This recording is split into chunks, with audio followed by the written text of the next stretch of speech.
There used to be a time, of course, when head teachers were in their position for years and years and years, and I'm sure you remember head teachers who you can never remember anybody other than that person in that position. And now head teachers seem to last a year, maybe 2 years, and it's not that surprising.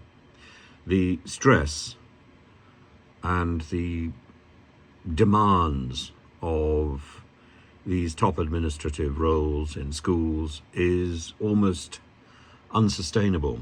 And then you add Ofsted and the Ruth Perry story. It's hardly surprising that the National Association of Head Teachers has warned that there's going to be a mass exodus. There already is a mass exodus of head teachers. At the moment, they go from school to school in a desperate attempt to survive. But the next stage is, of course, they're just simply going to leave the profession. It's not a sustainable job in the present form. And it's because too many demands are put on the shoulders of teachers. I don't think teaching is a sustainable job at the moment. We can't expect somebody to be an inspiration in the classroom and at the same time to have a mountain of bureaucracy to prove that they are blameless, faultless, that they've ticked all the boxes. In the end, they're spending so much time ticking the boxes, they're not actually teaching. And these people, like me, enter the profession in order to teach, in order to spend the time in front of a classroom. And yet, the better you perform in a school, the more you are exiled from the classroom and consigned to bureaucratic duties. And that is part of the problem. And the media think they know what's going on, rather like the media think they know what's going on with reality TV, and they get it completely wrong. The media say, oh, the problem is discipline in the schools. You're worried about the discipline in the classrooms of the children. It's almost never the discipline of the children. It's generally the discipline in the staff room. It's generally the misery of having to face some of the martinets and some of the ghastly organizational systems that need to be negotiated if you're going to get through to the end of the school day.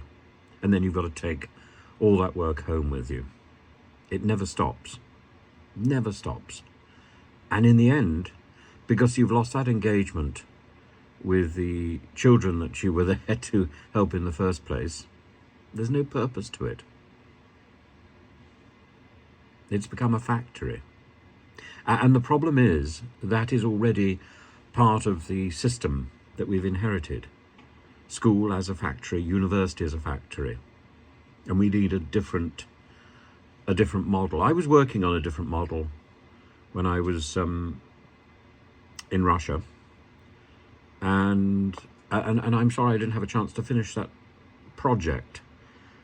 But I think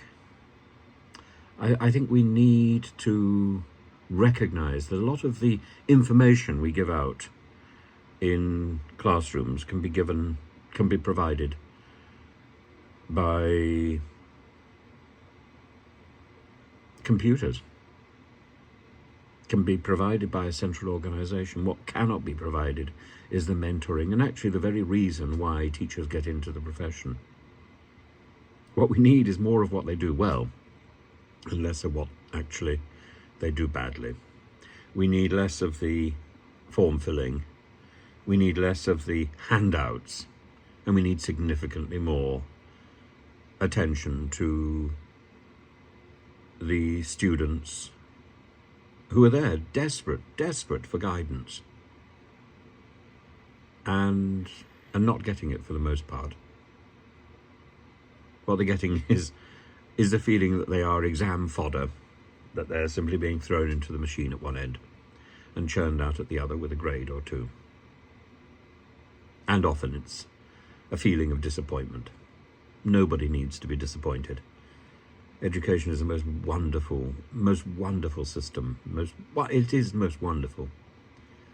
And it's being done so badly. It's being completely turned upside down by the twits of Ofsted and the rubber stamping and the box filling idiots.